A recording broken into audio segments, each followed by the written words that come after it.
చివరగా సార్ చాలా ఉద్యమాలు మీరు చూసుంటారు, గమనించి ఉంటారు, అధ్యయనం చేసి ఉంటారు. ఒక ఉద్యమం అనేది మార్పులు చెందుతూ పరిణామ క్రమాలు మార్చుకుంటూ తన ఉద్యమ స్థితిని దాని ఏమంటే తీరుతెన్నులు మార్చుకుంటూ వస్తూ ఉంటుంది.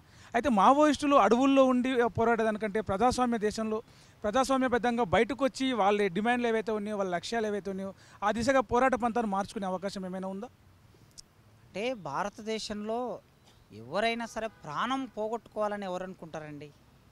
బతికుండి సాధించాలనుకుంటారు, ప్రాణంతో పోరాడాలనుకుంటారు. ఆ విధంగానే మొట్టమొదలు ఇక్కడ బయట ప్రజల్లో ఉండి పోరాటం చేశారు.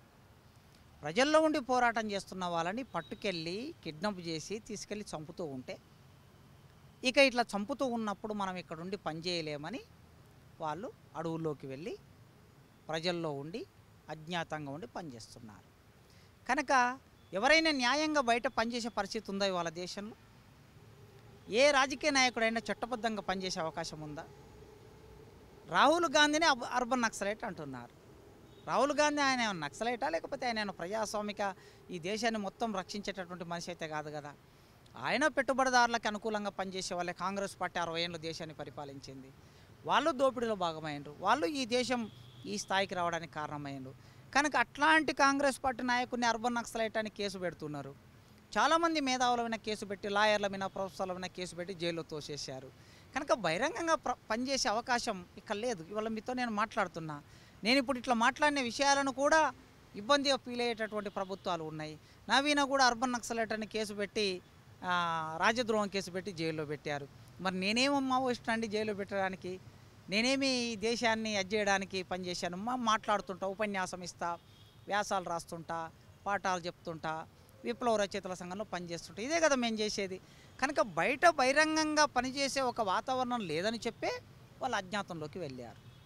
అందుకోసం బయటకు వచ్చి పనిచేసే అవకాశం ఉంది ఈ రోజుల్లోనైతే నేను అనుకోవటం లేదు. అయితే ఈ విషయంలో మావోయిస్టు పార్టీ నిర్ణయించుకుంటుంది, ఎట్లా పనిచేయాలనేది వాళ్ళు నిర్ణయించుకుంటారు. ఎందుకంటే ఆ పార్టీ దానికి నిర్మాణం ఉంది కనుక. ప్రస్తుతం ఉన్న ఈ నివురుగప్పిన నిప్పులాంటి ఉన్న ఈ పరిస్థితుల్లో అటు కేంద్రాన్ని మీరు ఏం కోరుతారు? మావోయిస్టులకు ఏదైనా సలహా సూచన చెప్పాలంటే ఏం చెప్తారు? నేను కేంద్ర ప్రభుత్వాన్ని ఏమంటున్నానంటే, తమ బలగాలను వెనక్కి తీసుకొని వెంటనే ఒక ప్రతినిధి బృందాన్ని ప్రకటించి మీరు మావోయిస్టులతో చర్చలు చేయండి అని కోరుకుంటున్నా కేంద్ర ప్రభుత్వాన్ని. మావోయిస్టుల వైపు ఏం కోరుకుంటున్నానంటే, మీరు మీ శిబిరాలకే పరిమితమై మీరు కాల్పులు జరపకుండా, ఎక్కడ సైనిక చర్యలు చేయకుండా ఆయుధాలతో మీరు ఏ విధంగా అయితే చర్చలకు వస్తామని ప్రకటించారో అదే విధంగా ఉండాలని కోరుకుంటున్నా. రెండు వైపుల నుంచి ఎక్కడ ప్రాణ నష్టం జరగొద్దు. ఇక్కడ సైనికులైనా పోలీసులైనా మన పిల్లలే, ఈ దేశ బిడ్డలే.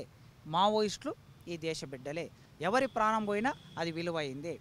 అందుకోసమే ప్రభుత్వం ఇంకా చాలా జాగ్రత్తగా ఆలోచించాలి, బాధ్యతగా ఆలోచించాలి.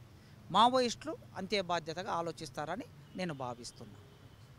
అంటే మొత్తంగా ప్రస్తుతం ఉన్న పరిస్థితులన్నీ సద్దుమణగాలంటే ఒక శాంతి చర్చలే ప్రధానంగా కనిపిస్తున్న ఒక మార్గం. శాంతి చర్చల ద్వారానే అటు నక్సలైట్లు కూడా తగ్గి బాధ్యతగా ఆ శాంతి చర్చలకు వాళ్ళు పాల్గొనాలి, ఆయుధాలు వదలాలి. ఇటు కేంద్ర బలగాలు, కేంద్రం కూడా ఆయుధాలు, దాడులు, ఎన్కౌంటర్లు లాంటివి కాకుండా బాధ్యతాయుతంగా ఆలోచించి అటు ఆదివాసీలను, అమాయక ఆదివాసులను, నక్సలైట్లను ఎటువైపు ప్రాణ నష్టం జరగకుండా శాంతియుతంగా ఈ పరిస్థితులకి ఒక చర్మగీతం వాడాలి, శాంతియుత పరిస్థితులు నెలకొల్పాలని చెప్పేసి ప్రొఫెసర్ కాసిం సార్ అయితే చెప్తా ఉన్నారు. ప్రపంచంలో ఏ మూల ఏ క్షణం ఏం జరుగుతుందో వేగంగా తెలుసుకోవడానికి తొలి వెలుగు వాట్సాప్ ఛానల్ని ఫాలో చేయండి.